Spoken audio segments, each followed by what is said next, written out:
In my first episode about Judge Liman's investment portfolio, I told you all that it was based on his disclosures from when he was trying to become a judge, and that I would follow up later once I found his current disclosures. I was later told that he still owned what I call the Hollywood stock, and then I started to hear that maybe he didn't still own them. I needed time to do the research, and I've finally done that. Before I go any further, I must say that I have no financial background or specialized knowledge of these things at all. Full disclosure, I am not qualified in any way, shape, or form to educate anyone on these things. It's my hope that from here, that some finance experts will weigh in and take over this topic, because I do think that there are things to be discovered. What I will share with you today, though, are the actual disclosures themselves. Also, the instructions that are provided to the judges on how to fill in their disclosures, and some news reports about some of these stocks. That's as far as I dare go with my limited understanding of these things. Again, if any of you are finance experts, or if you know a finance expert that would be willing to take this on, please take this on and help us all understand in a verified way. I also want to clear up that this is just about the stock that's directly affiliated with production companies or channels, the things I refer to as his Hollywood stock. Now, another thing I want to make clear is that today I'm not going to talk about the T-Mobile stock. That he has had all along. Through these years, he has been adding to that stock, and absolutely, from his very last disclosure, he still owned that stock. That stock that we all know is very affiliated with Ryan Reynolds. I'm not going to talk any more about that, but Ashley Brianna Eve, as I've mentioned in a previous episode, she's covered that topic very thoroughly. So if you don't subscribe to her, or if you haven't watched her, make sure to check those videos out because she goes into details about his T-Mobile stock, which I think is extremely important in this case. I'm starting with a comparison of those 2019 disclosures that I showed you in the first episode. These were from his application to become a judge. As I said, it's a mix of channels, streaming services, and production companies. Now, these become even more confusing as through the years they buy each other out. They become conglomerates, all linked to one company. It's happened a lot in recent years, so owning stock in one company, for example his CBS stock, can completely morph into something else and start to include many more things. But the companies that I'm going to discuss today are CBS, Discovery, Lionsgate, and Liberty. There's just a mention of Apple and Amazon because I mentioned those before, but these are known to make the majority of their money outside of streaming, so they're not really a big issue here, and he did sell those in 2023. So we're just going to write those off at this point. Now we see these stocks that I just read off listed here, and the amounts of their values, and I went through all of that in my first episode, so I don't want to repeat that information. If you've not seen that one, I will link it in comments, and be sure and go back to watch it, because that goes through the amount of each stock and what it's linked to. Now, once he became a judge, he had a new requirement. He had to keep his investments updated every year.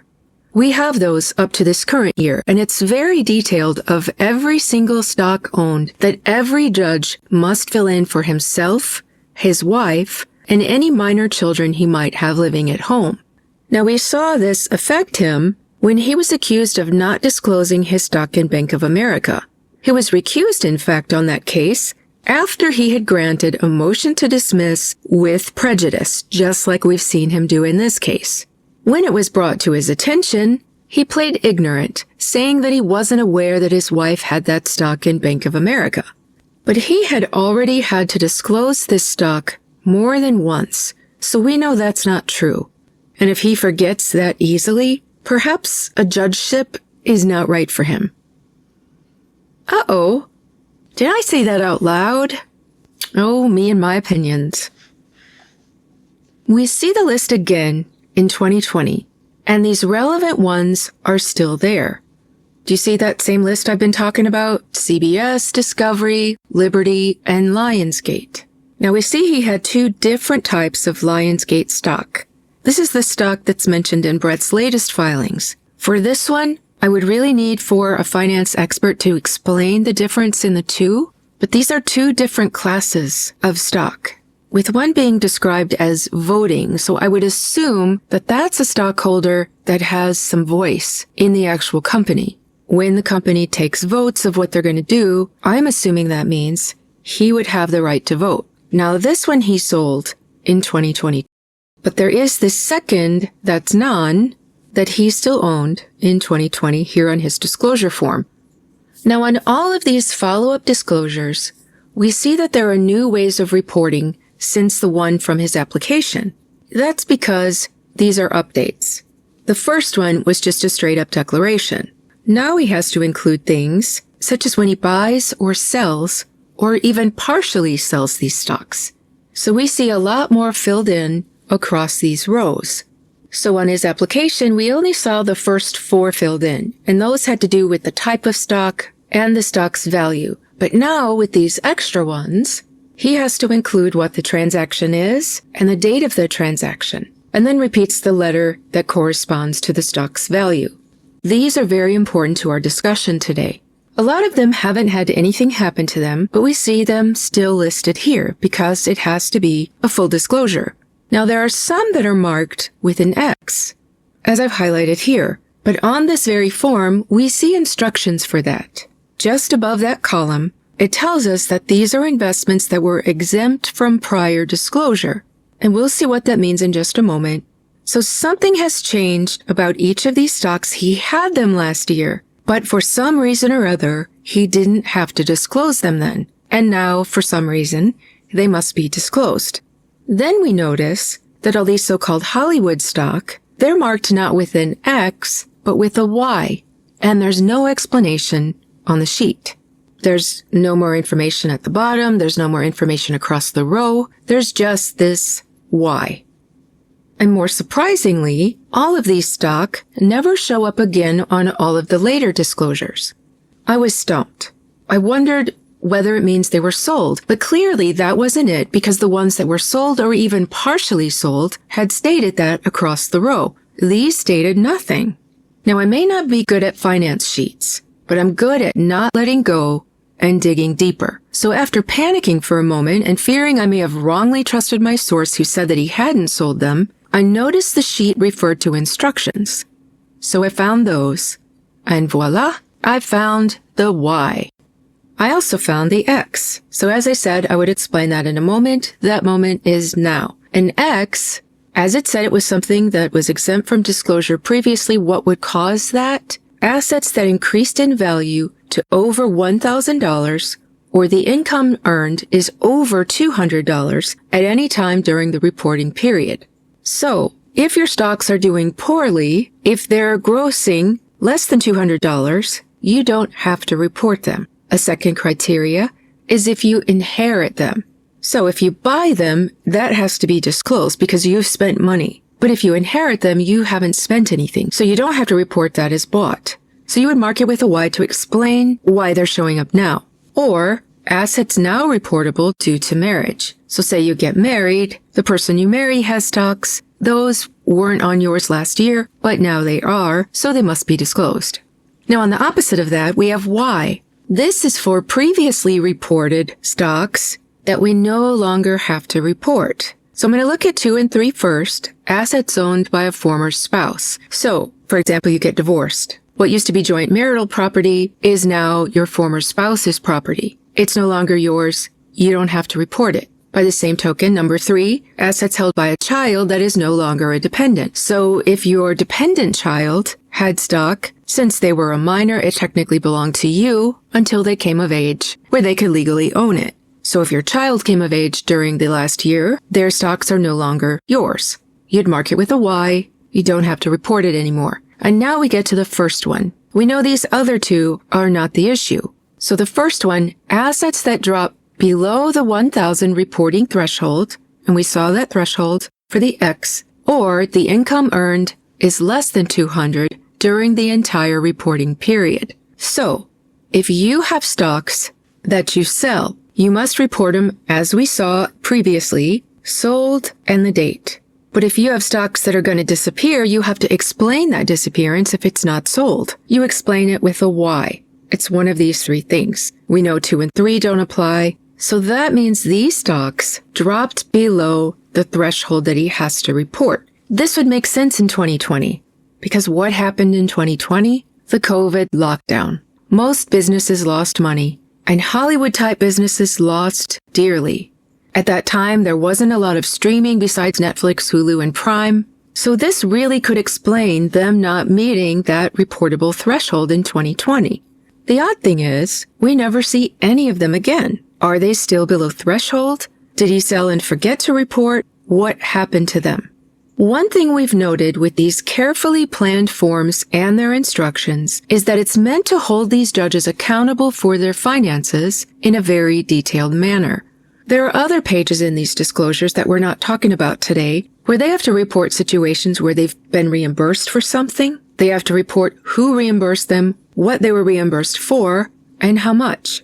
The whole reason for these types of disclosures is to try to keep judges honest. It's to stop bribery or any appearance of anything unsavory. It's all about transparency, freedom of information to the public. So none of these investments are supposed to be able to slip through the cracks. It's absolute, full disclosure. Just like we've learned that there are state law codes for each state, a federal law code for federal court, the code of conduct for judges that I shared in a previous episode, where we talked about recusal, there's a code of conduct for attorneys. We also have this guide to judiciary policy. It's mentioned in this disclosure form.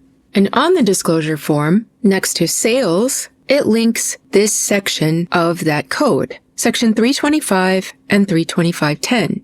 That states very simply, except as indicated in Guide Volume 2, Section 210.30, each financial disclosure report filled must include a brief description, the date, and value of any purchase, sale, or exchange of a reportable asset during the reporting period in which the transaction amount exceeds $1,000. So we've seen that reportable standard. Now we know where it comes from. Now, in the instructions for this form, it gives more detailed information relating to this specific part of the disclosure form, specifically column D, which is transactions. These are the things that have to be listed. The type of transaction, whether it was buying, selling, redeeming, etc., the date, the value, and the capital gain realized, and that's the marker of the letters. Remember, we went through the letters in an earlier episode to show that's how you know the value of the stock. And then there's a couple other things about bank accounts and stuff and retirement accounts, but that's not important to this episode. So we're going to skip that. Note, if a reportable asset has been bought and sold during the same reporting period, the required information about both transactions must be provided. So see how specific it is? Even if you sold a stock and then you realize the very same day, oh, I didn't want to sell that or I didn't mean to sell that, and you buy it right back, you don't get to just leave it as is. You have to report that you sold it and bought it back. This is very specific and very detailed, and it's mandatory. All sales must be reported on these forms. We also saw that the Y items, anything over 200 for the entire year, must be reported. That's not a lot of money. $200 in a whole year?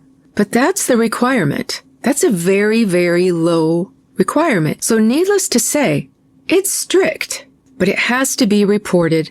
So we have all these stock with no report of being sold and no reports since 2020. Should we borrow the judge's word, assume? Remember that word that I had a fit about on his decision to dismiss? We're going to borrow it from him this time and say we assume that since he hasn't listed a sale, as he's required to do, that he hasn't sold them.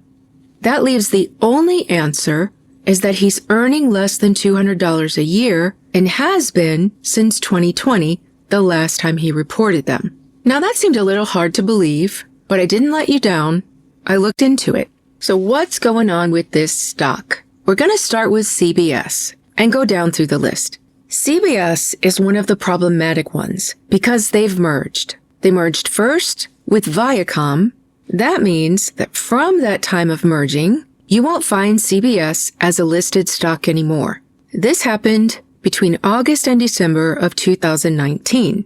It was first changed to Viacom CBS. This merger was problematic, and the shareholders filed a lawsuit. Why? Here we have a huge complaint, 119 pages, almost as long as the judge's motions to dismiss order. So what happened here? Again, I'm not a finance specialist, so I may have missed some important details, but the gist of this complaint, and you can look it up for yourself, is that Sherry Redstone had shares in CBS, which was doing well. She also had shares in Viacom, which was not doing well. Against the wishes of other stockholders, she forced a merger to balance out her own portfolio.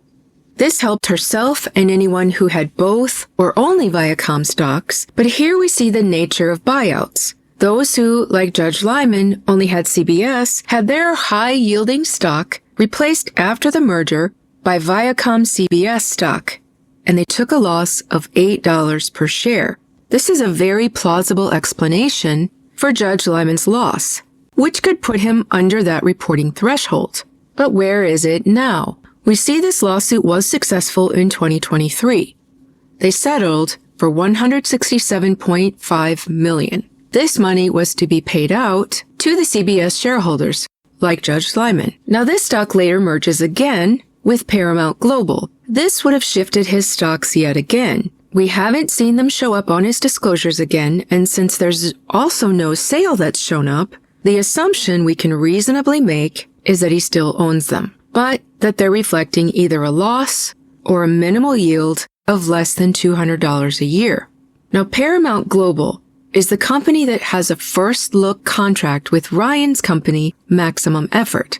Now, this is the one that I said is the most problematic of his Hollywood stocks because of this contract. Now, I explained this on a live with Lauren and Omar the other day, but my mic was absolutely a wreck. When I first joined the live, there was a bad echo on my end, and I thought it was coming from my microphone. So I grabbed my cheap little airplane earbuds and plugged those in. I thought my mic would stay connected and just the earphones would take over. But it took over the mic too, so it was really hard to hear me on that one. But what I was talking about there is what this first look contract is. And again, Maximum Effort is Ryan's company. It's not some production company like Sony that he works for. This is directly his company.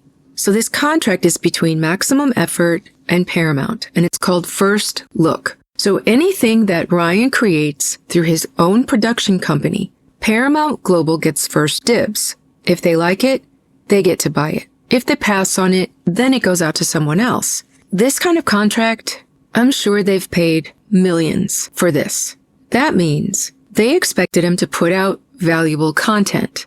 This contract has been renewed, and it doesn't end until the end of next year. For them to get their money's worth, he has to not only put stuff out, but it has to be good money-making content. Otherwise, the money that they've already paid him will not come back to them with profit or will not come back to them and cover what they've paid. So if Ryan's reputation stays low, if people still boycott what he puts out, Paramount Global will not get their money's worth. Yes, it's a large company. Yes, they're not completely reliant solely on Ryan. But if you remember what the law said, when it comes to judges needing to recuse themselves over financial interests, it specifically said the phrase, no matter how small. It doesn't have to bankrupt Paramount. It doesn't have to be huge losses. If they don't get their expected gains, what they projected when they signed this contract with Maximum Effort, it's still a loss. And as it says, no matter how small.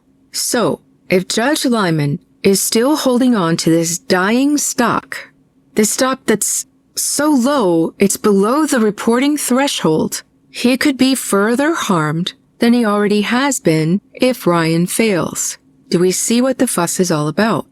And you can try to minimize it. You can come in my comments and you can put your laugh emojis and you can say, oh, that's so little. They won't feel that they're billions of dollars, blah, blah, blah. None of that matters. It's the appearance of impropriety that two defendants are sitting in his courtroom owning companies that his stock has contracts with. The appearance of impropriety. As I've said before, you would not want to be sitting at that other table in Justin's seat. The other thing, the phrase I said, no matter how small.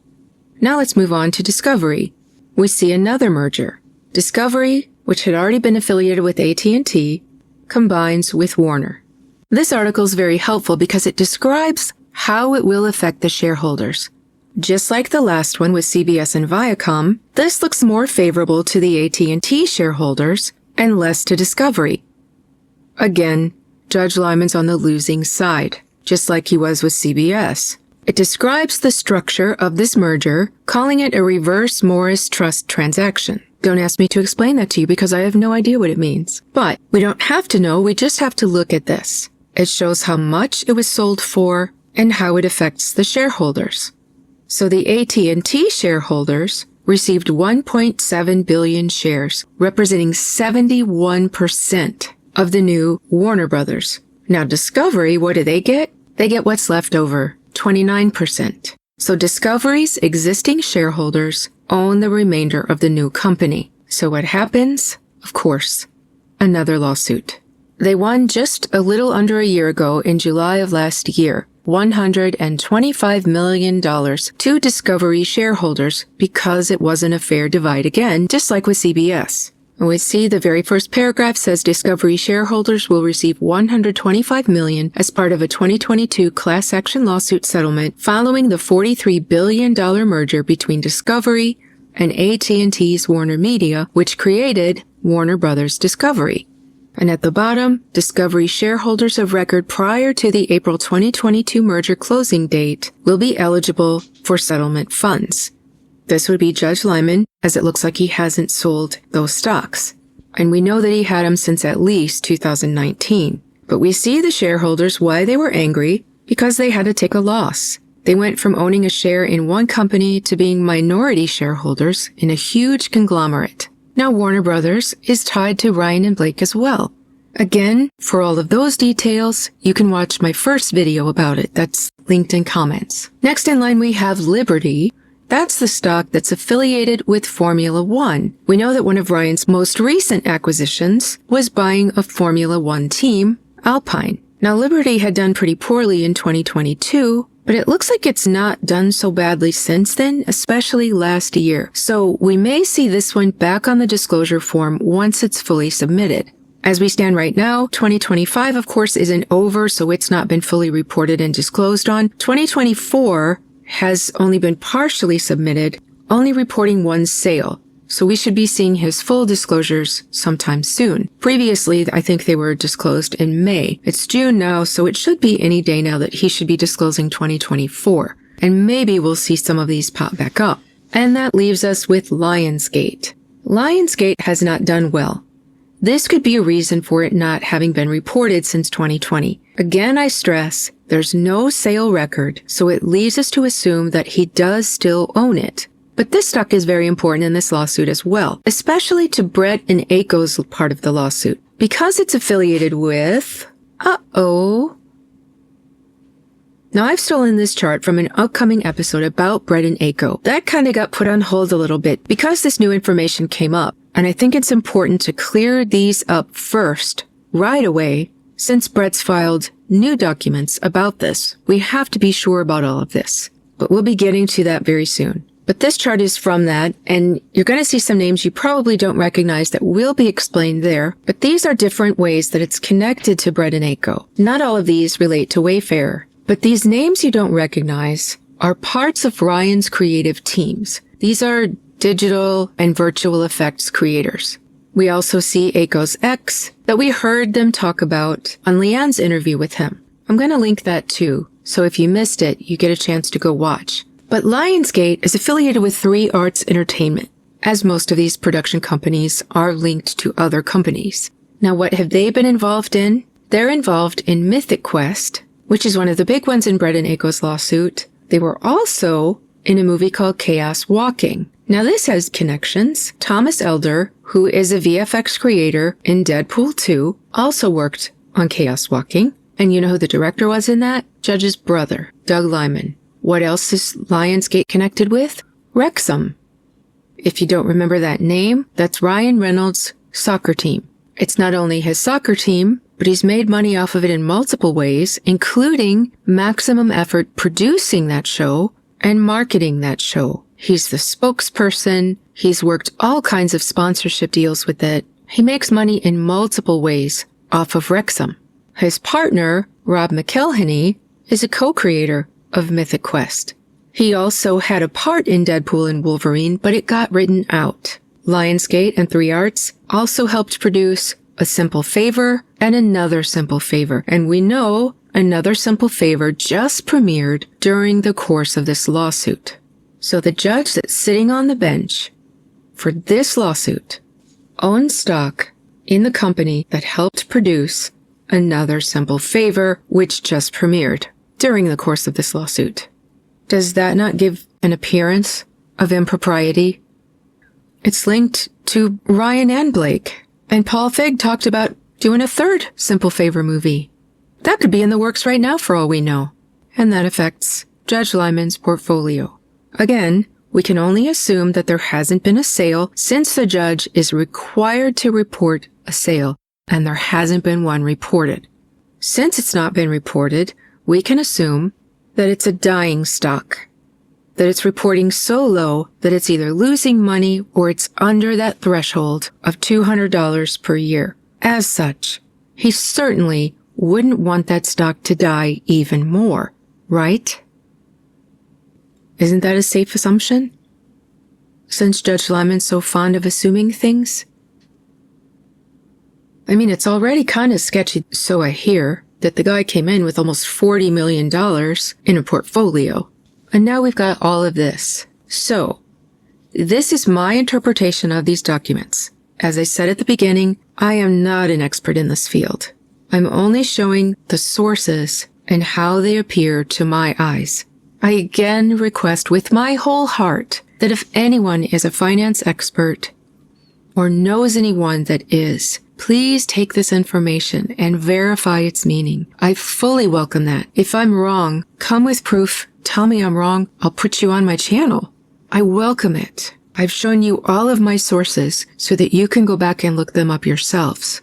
But if these are true, we do indeed have a problem. We have a judge with shares of companies that are affected by contracts with 2 of the defendants sitting before him. These shares are dying. We know he has a lot of money invested in these shares. He doesn't need them to die more. If that's not the situation, then we have a judge who has not disclosed his sales of stock that according to the judiciary regulations, he was required to disclose. Either way, not good on him from the lay person's view. So which is it, Judge Liman? Did you sell these stock and not disclose it? Or are you holding stock that the reputation of 2 defendants in your courtroom in this lawsuit can have an effect on? And remember the code of conduct's words, no matter how small, and just the appearance of impropriety is enough for him to have to recuse himself. This is Cassidy O'Connell saying stay well and stay tuned.